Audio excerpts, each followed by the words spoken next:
Okinawa, strategic link in the Ryukyu chain, an island strong point in the southern defense system guarding the Japanese mainland. On L-Day, April 1st, 1945, it is the assigned mission of the amphibious forces of the 10th Army. Backed by heavy fire from the naval support ships, assault troops of the 24th Army Corps and the 3rd Marine Amphibious Corps head for the beach.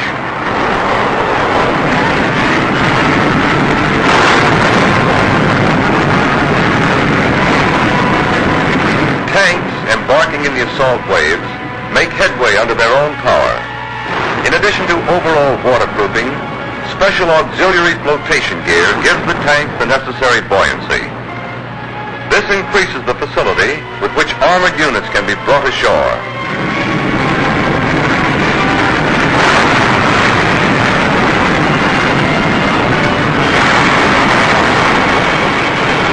The pontoons are secured so that they may be jettisoned immediately after the vehicles have attained the beach.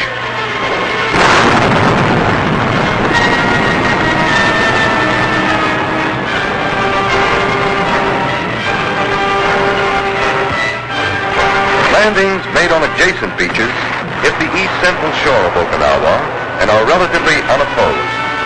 The 24th Army Corps, consisting of 3 divisions in assault, has pushed south and east toward the main city and airfield of Naha. Here the 1st and 6th Marine Divisions, comprising the assault force of the 3rd Amphibious Corps, drive inland to the east and northward. They are committed to severing the island and securing the whole northern section. Encountering little more than light and sporadic rearguard opposition, the assault makes such rapid progress inshore that by 11 o'clock on L-Day, the L+3 objective line has already been reached.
Featured by broken contours, the terrain of Okinawa, an island of volcanic origin, is rolling to mountainous, and a great portion of its 485 square miles is under cultivation.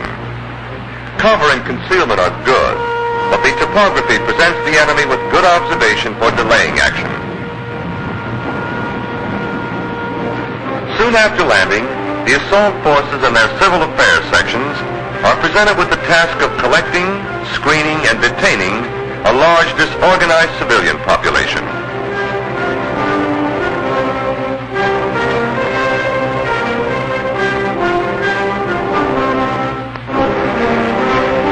The Okinawans, an ethnically vague race of Japanese nationals, are by no means antagonistic, but as they number close to 300,000, the security and health of our forces make them a definite military problem in the operation.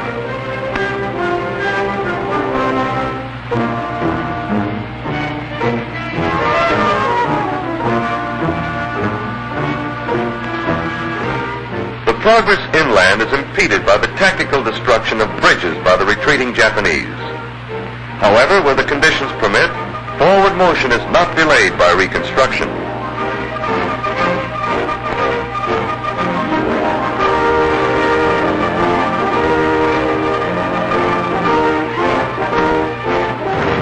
Fording is accomplished without much difficulty.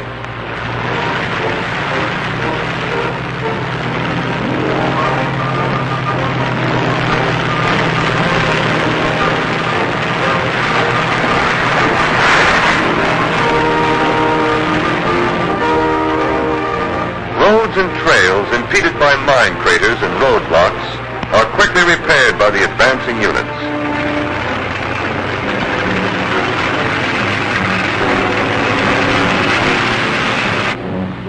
Okinawa is laced with a good tactical network of roads, which facilitate the movement of foot troops, as well as armored and vehicular units.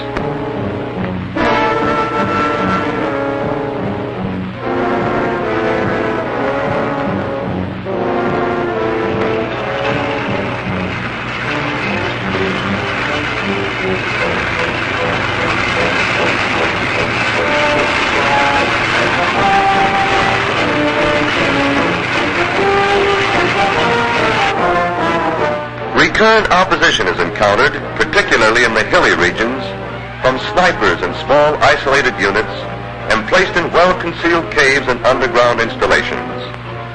These are reduced individually by explosives and small arms fire.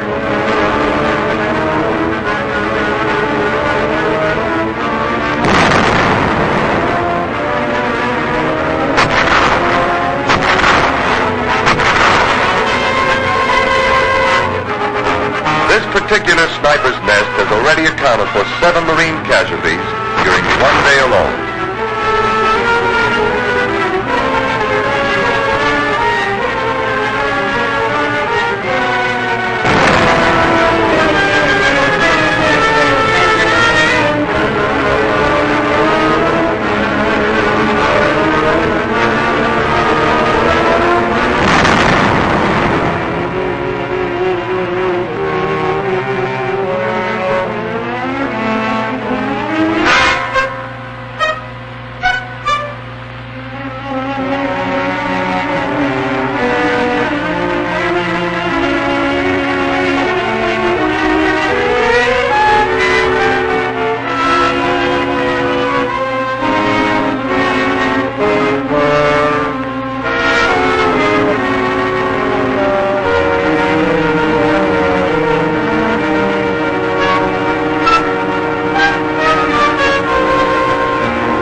In the hill country, a small patrol seeks contact with the enemy in advance of the main body.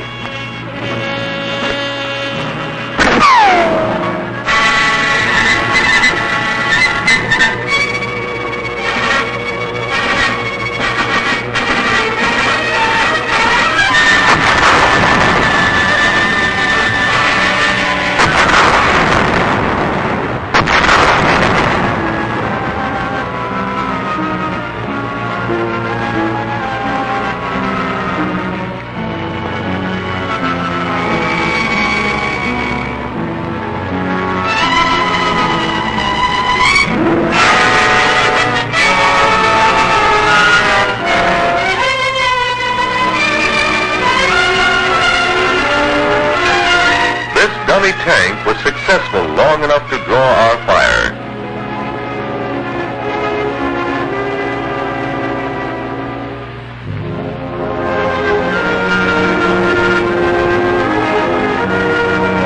Captured airfields are found to be supplied with dummy and obsolete planes which served as decoy targets. One type of suicide plane is discovered intact.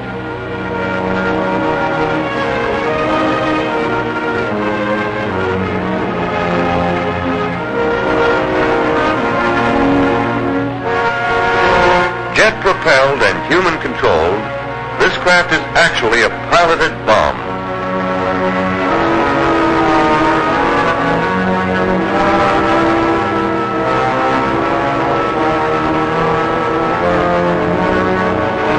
Comparatively early in the operation, airfields north of the invasion beach area are captured and put into quick repair.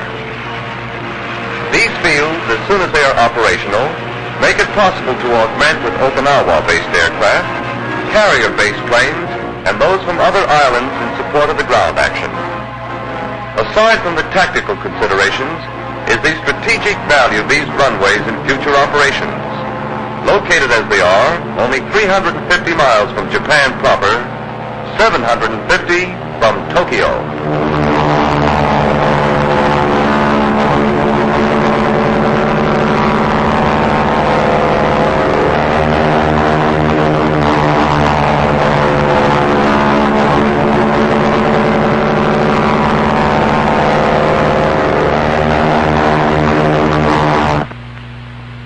By now, it is apparent that the enemy's main numerical strength had been withdrawn to the southern part of the island prior to our landing. But this is no certainty, and those Japanese still in the north are formidably emplaced and tactically adept. As the advance continues, self-propelled 105mm artillery is brought up in support of the infantry assault troops.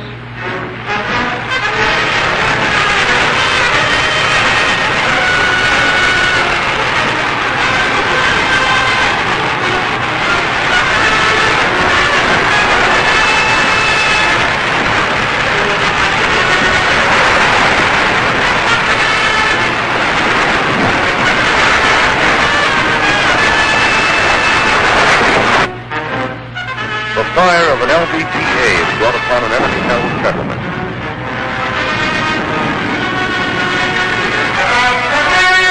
Almost completely undamaged, a flotilla of so-called suicide boats is discovered. 17 feet overall, 2.5 feet deep, and with a 5.5-foot beam. They are armed at the bow with 300-pound drums of picric acid.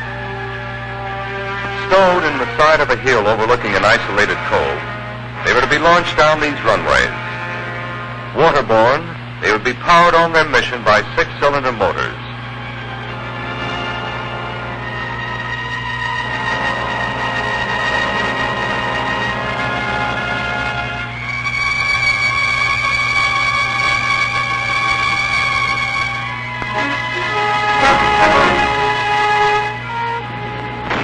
Unique to most previous Marine Corps operations, Okinawa, with its heavy population, supported a large number of village communities. This necessitates much street fighting and house-to-house cleanouts.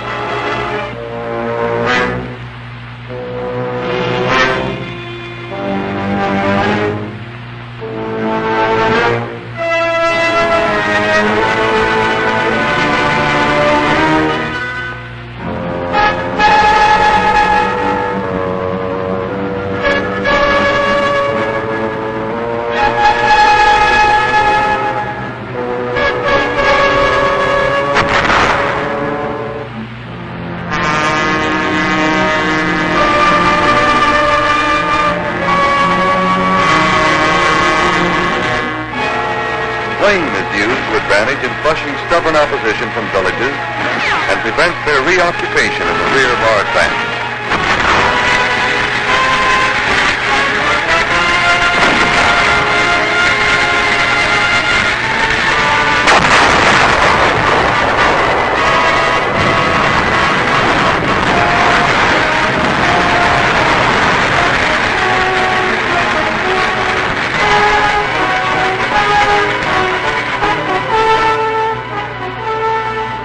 The enemy has, up to this phase of the operation, shown no indication to surrender himself or his position, except with the most tenacious opposition, and with an effectiveness way out of proportion to his numbers. Although the progress is steady, each resistance point has to be overcome with a concentration of effort.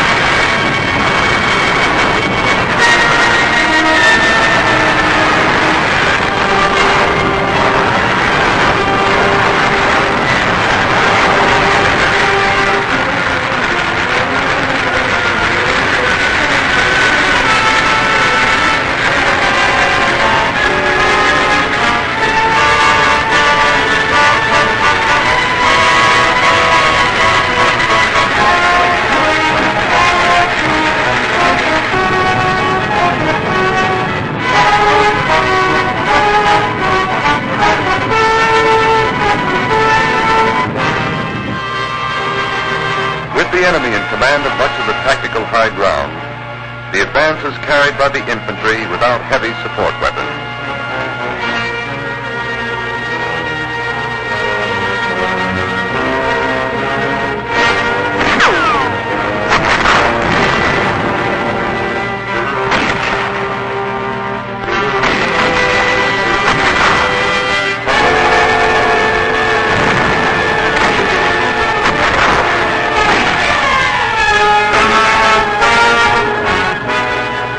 supply troops in isolated positions, food, water, and ammunition are delivered by parachute airdrops.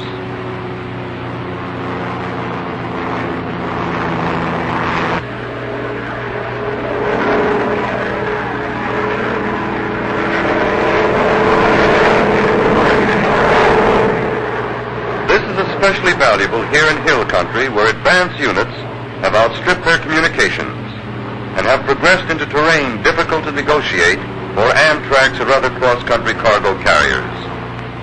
Here, too, they would be exposed to enfilade fire from the heights, and the airdrop is the quickest, most expedient means of supply.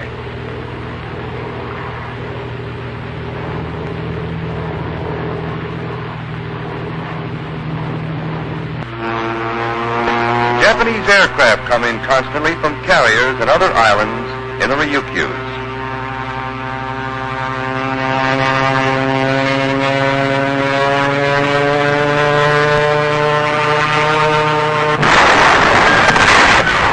The enemy still sticks stubbornly to his position, determined to make the cleanup as costly as possible for the advancing Marines.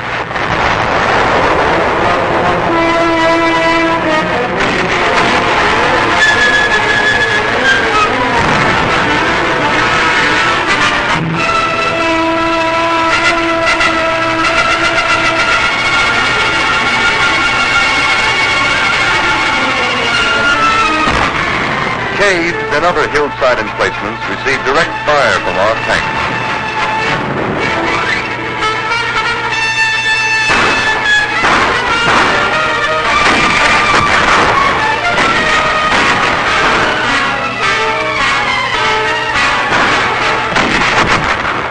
Under the cover of a hastily built-up firing line, a wounded Marine is evacuated to safety.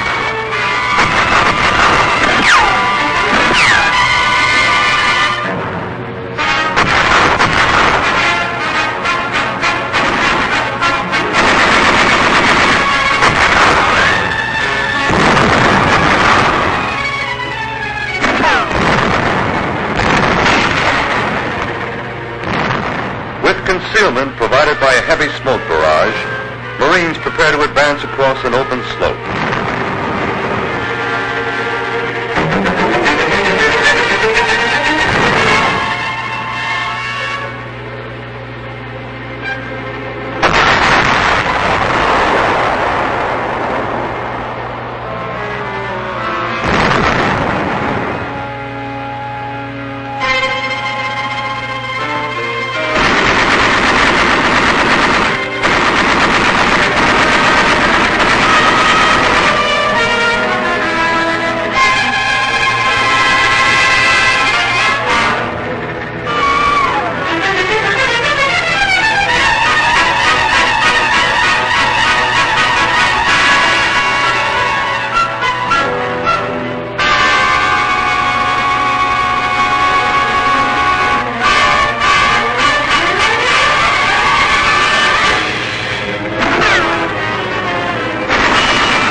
Periodic heavy rainfall on Okinawa has mired the roads and trails, making transport difficult.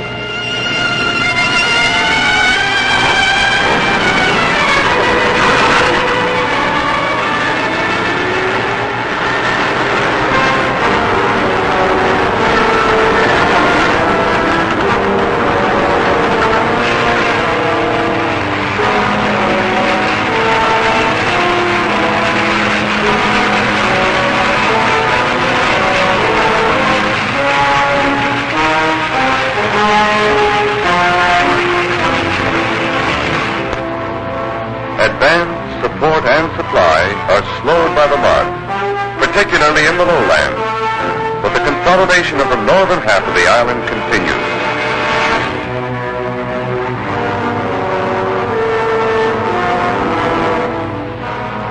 Tank and infantry units cooperate effectively in the slow, steady reduction of enemy strong points.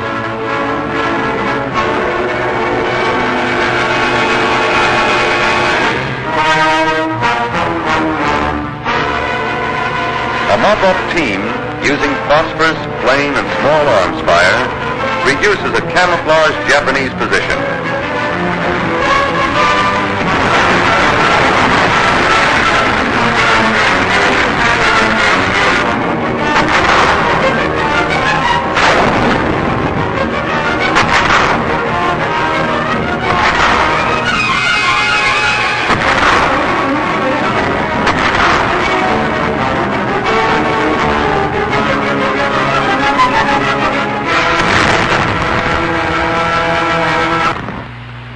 Japanese artillery is constant, heavy, and accurate throughout the entire operation.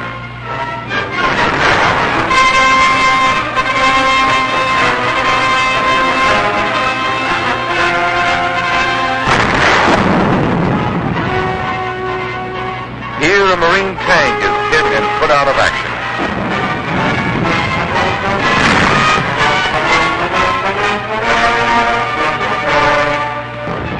As a rescue tank stands by under direct fire to pick up the crewmen, both vehicles are screened by smoke grenades.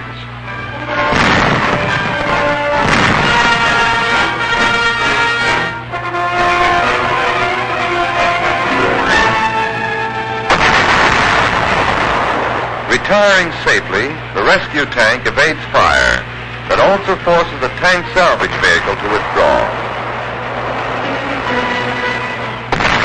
While the enemy has used his small strength in the north to good advantage, his main effort against the Marines has been in the nature of a delaying action. And the 1st and 6th Marine Divisions are committed to careful mopping up action behind their own steamroller drive. A drive with more than 3 weeks of hard fighting successfully secured more than 2/3 of Okinawa.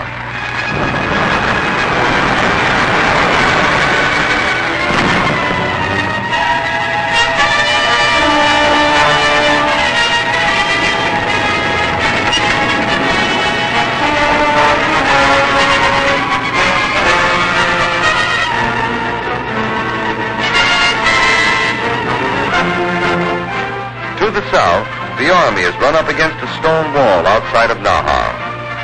Some elements of the 24th Corps are relieved for a rest and replaced by Marine Corps units.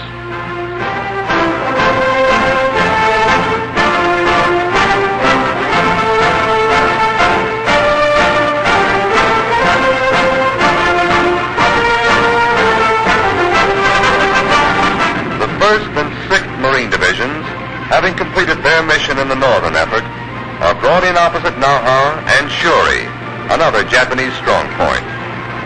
With the bulk of the enemy forces compressed into the lower third of the island, Army and Marine units will concentrate on breaking the defense line into pockets.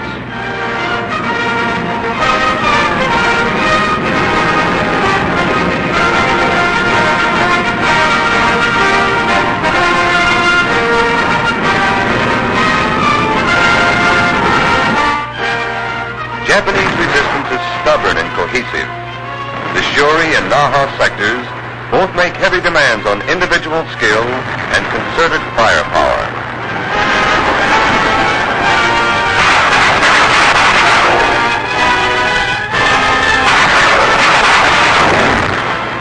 The enemy's defense is resilient, and many positions such as Sugarloaf Hill must be taken and retaken several times before they can finally be secured.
mobile 105mm gun gives direct support to assault infantry troops in frontal attacks.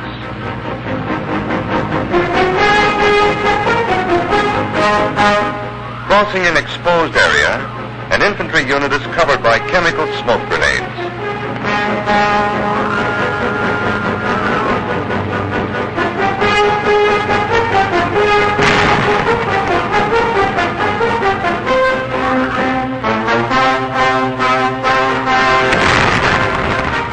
The battle for Naha develops into a siege.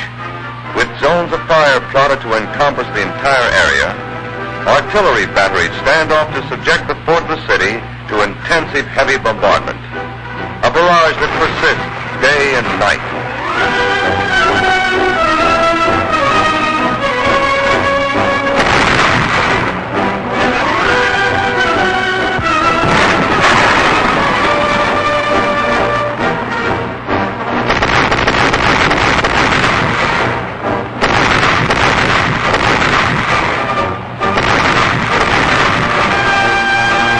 Bombing and strafing aircraft assist in the preparation.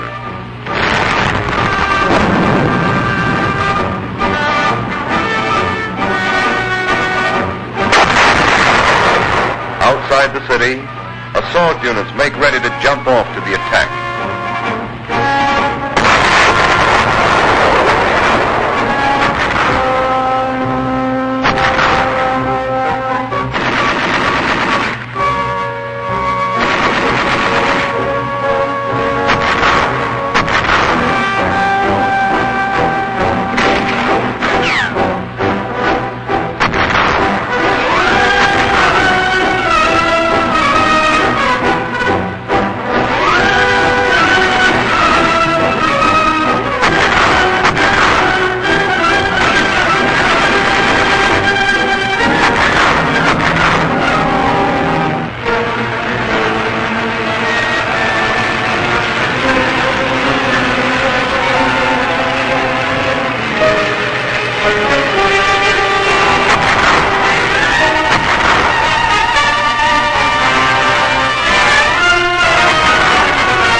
About L+50, with the opening of its most difficult and decisive phase, the battle for Okinawa continues into the streets of Naha. A contest for what may well be the doorstep to Tokyo.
The upper 4/5 of Okinawa are already in our hands.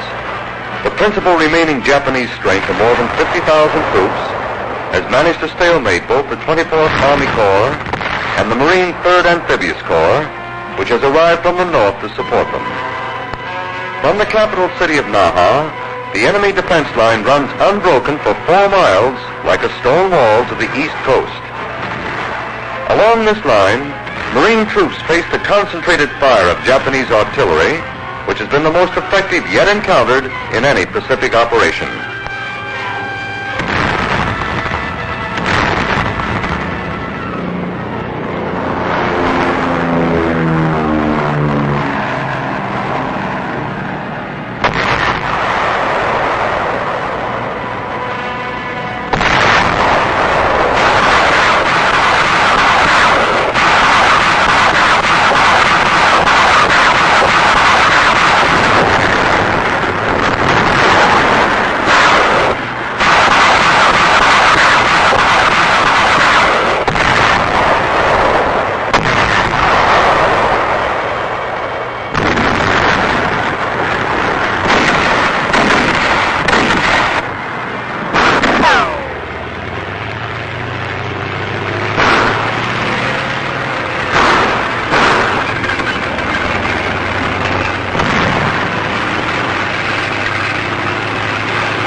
armored units must operate over terrain that is tactically advantageous to the Japanese.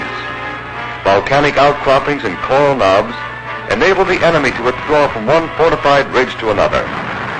His cliffside emplacements and observation points command most of the negotiable terrain, comprising a stubborn rat-hole defense system which must be probed and overcome point by point.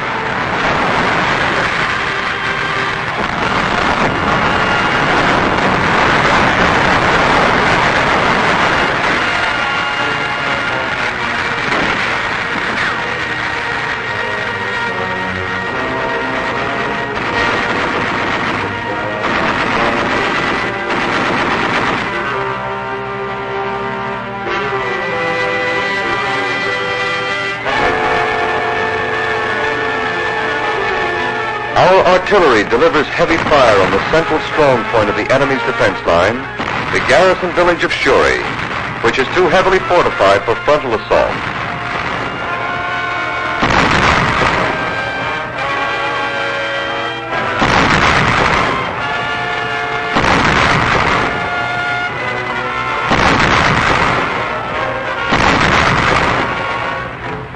Seasonal rains persisting for weeks force curtailment of our artillery action due to the difficulty in maintaining ammunition supply.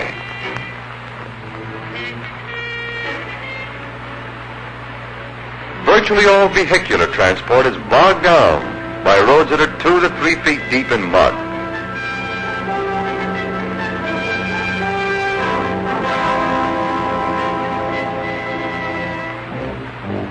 As the rain continues, many organizations manage to maintain at least a minimum of supply by manhandling small units of food, ammunition, and parts up to the forward area.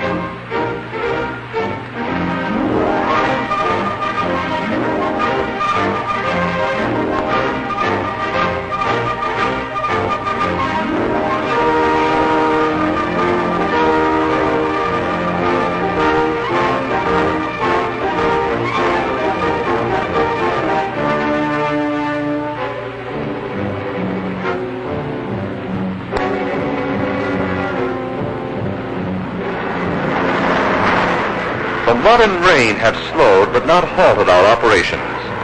And where there is no other means of supply, delivery is made by regular parachute airdrops.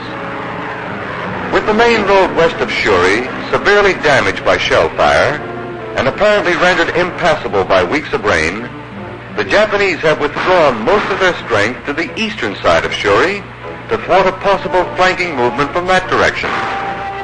However, a Marine unit proceeding without heavy support through the ravines and gullies succeeds in breaking the lightly held western flank, opening the way for a successful reduction of the fortress.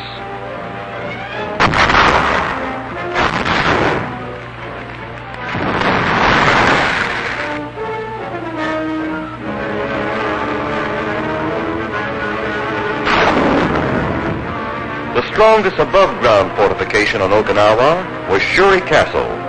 This medieval structure, with walls more than 5 feet thick, withstood over 25 direct hits from our naval gunfire. The citadel was the keystone of the Shuri defense area, 120 acres of village and barracks installations which were totally destroyed. Outflanked and almost encircled, many of the garrison had been evacuated, leaving a skeleton force which was completely wiped out.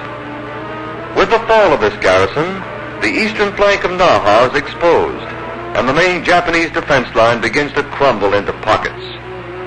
Simultaneous with the assault on Shuri, we were pushing the attack against the western anchor of the enemy defense line, the sea and airport city of Naha. What was soon to develop into a drawn-out siege opens with intense bombardment of the approaches to the city.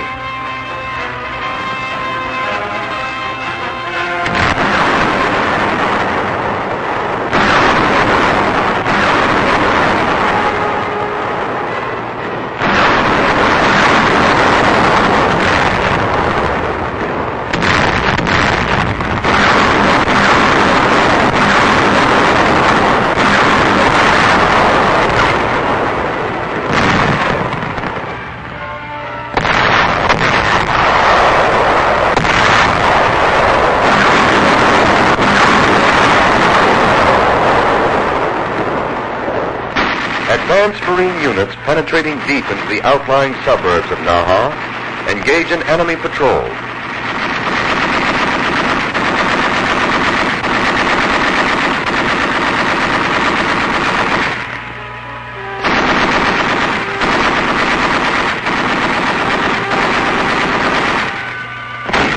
As Japanese resistance withdraws within the city proper, our troops advance to secure positions within the suburbs and on the outskirts of the capital.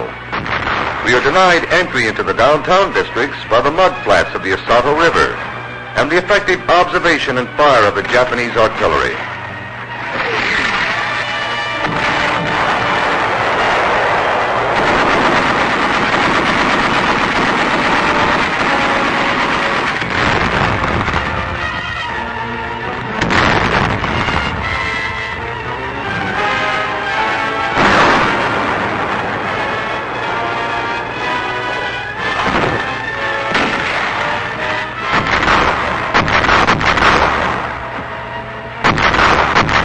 Our carrier and Okinawa-based aircraft aid in support of the ground action.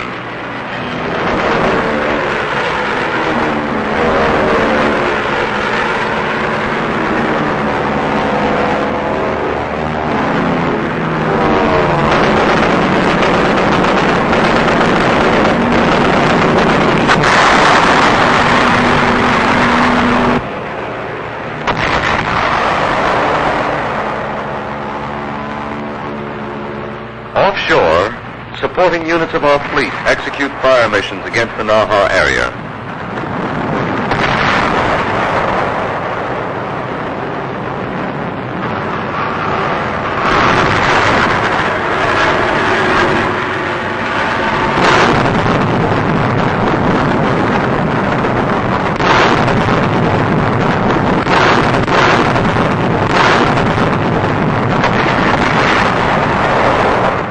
Intensive sea and air bombardment delivered against Japanese OP and battery positions, as well as troop concentrations, aids in making untenable the high ground commanding Naha, from which the enemy is directing his defense of the city.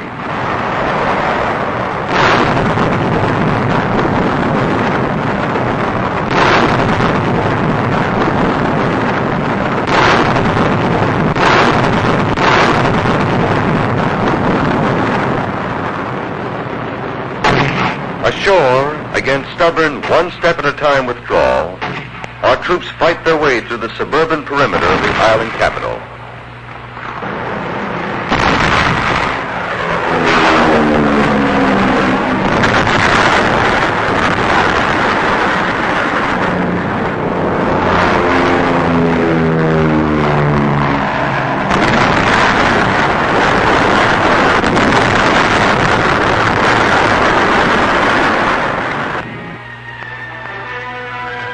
With the elimination of Japanese observation points, the mud flats of the Osato River, the only other barrier, are bridged, and our advance units enter the downtown area of Naha.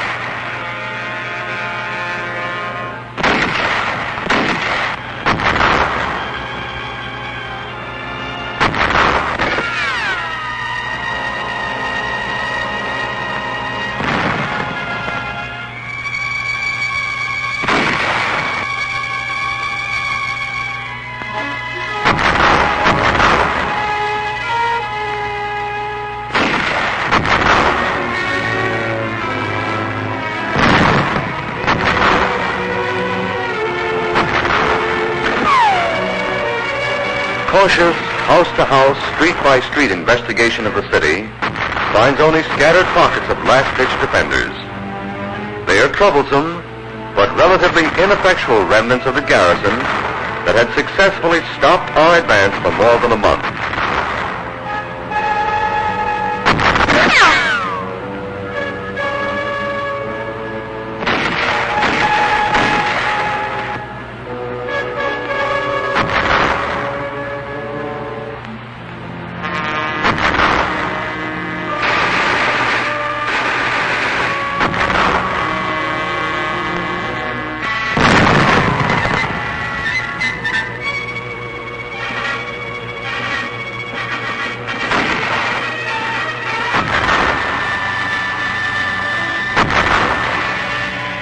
Naha, with a normal population of 65,000, is practically deserted.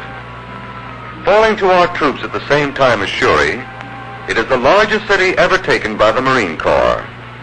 And with its capture, the enemy's cross-island defense line has ceased to exist. To the south of Naha, clearing weather permits an early morning amphibious landing on the Oroku Peninsula behind the enemy lines. Here is contained a large pocket of Japanese controlling the strategic Naha airfield, the largest and best air installation on Okinawa.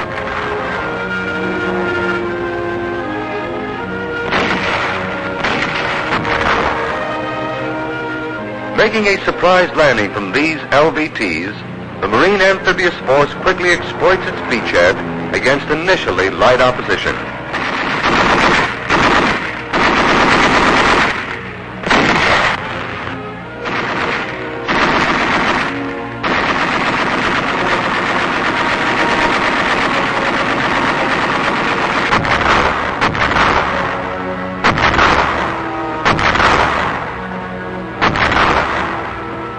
Our primary effort on Oroku is directed at securing the high ground approaching and overlooking the airfield.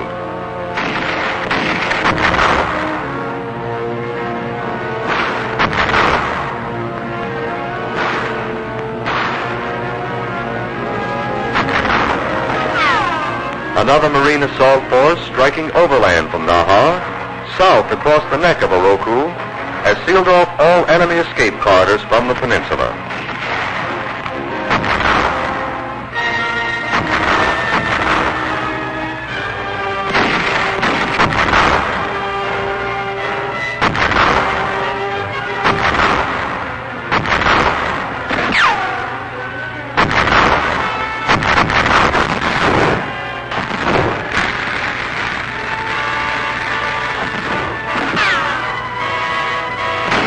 Satchel charges are used to blast many of the Japanese defenders from their underground emplacements.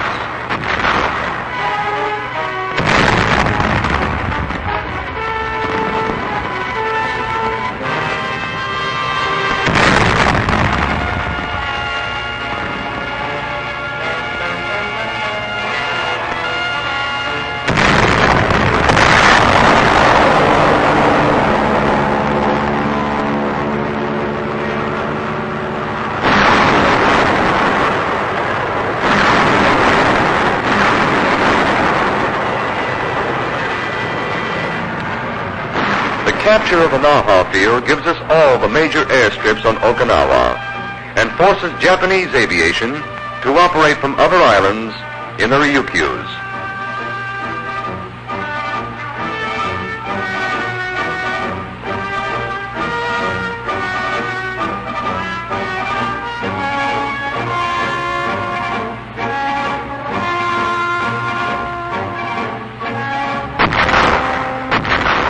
To reach the southern tip of the island now becomes the assigned objective of the 3rd Amphibious Corps. Here, south of Naha, our advance is confronted by fairly flat, open terrain, not easily defensible by the Japanese, whose resistance area is being compressed down to 15 square miles.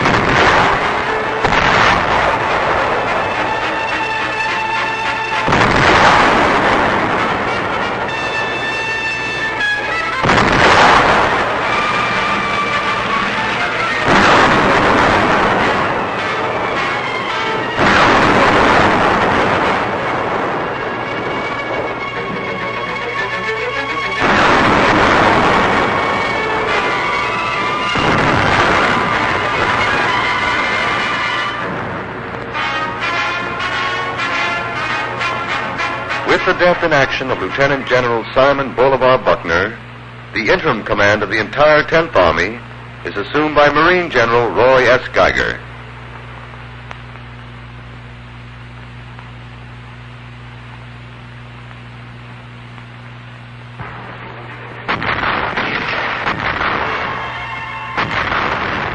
After more than 2 months of fighting to hold Okinawa, the enemy now occupies only 7 of the entire 921 square miles. And although individual units put up desperate opposition, almost all organized resistance is at an end.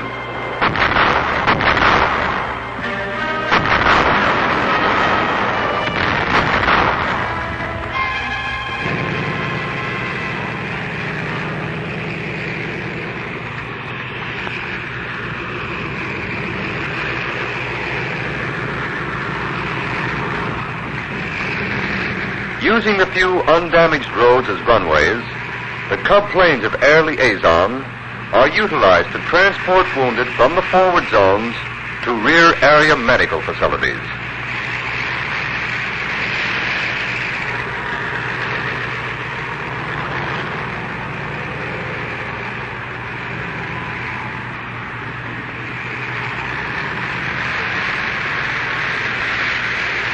With an actual flight time of 10 minutes, this air evacuation service enables frontline casualties to be treated at division field hospitals within an hour and a half from the time they are picked up by Navy corpsmen.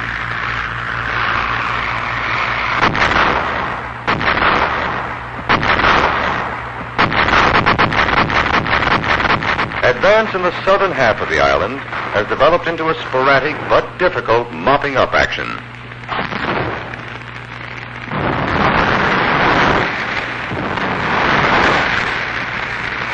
Many Japanese soldiers like these prefer to commit suicide rather than surrender.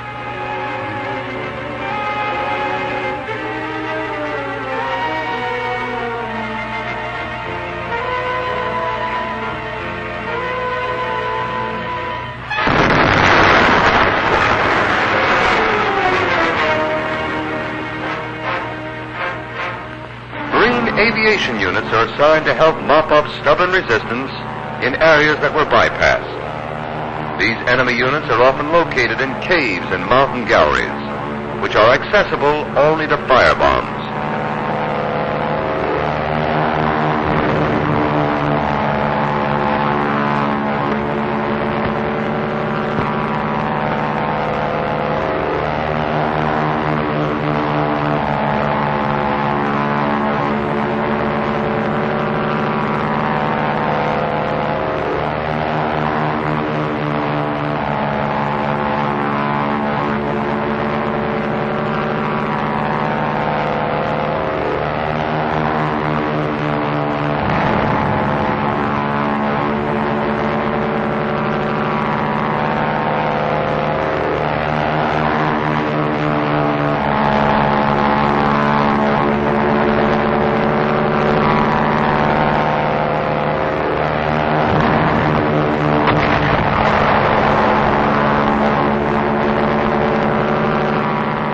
Deployed in extended order, these men reconnoiter an open field, searching for stragglers and isolated Japanese units.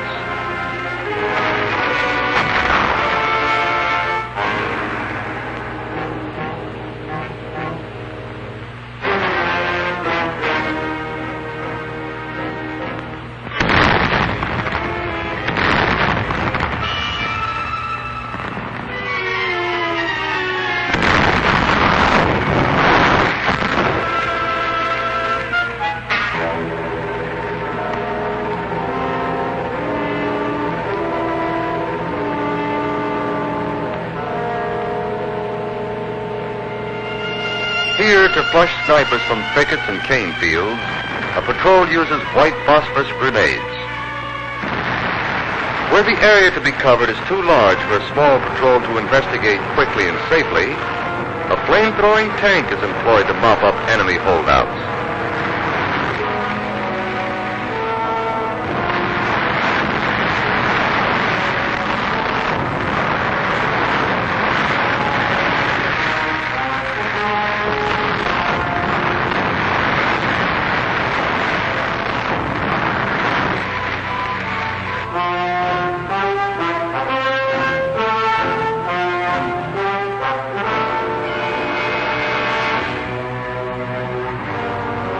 Many disorganized enemy personnel are captured during the last phase of the operation.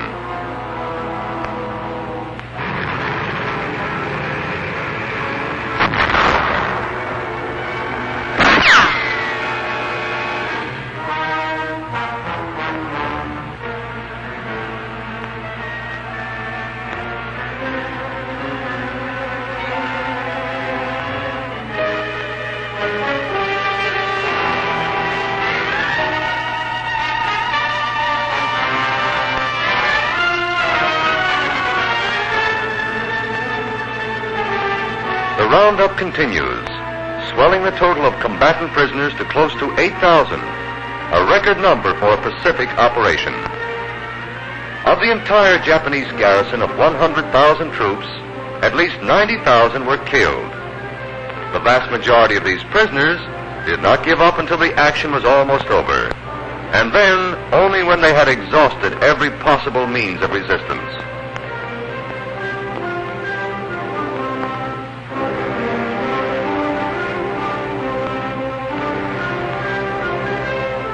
After more than 80 days of continuous fighting, the island of Okinawa is completely in the hands of the 10th Army.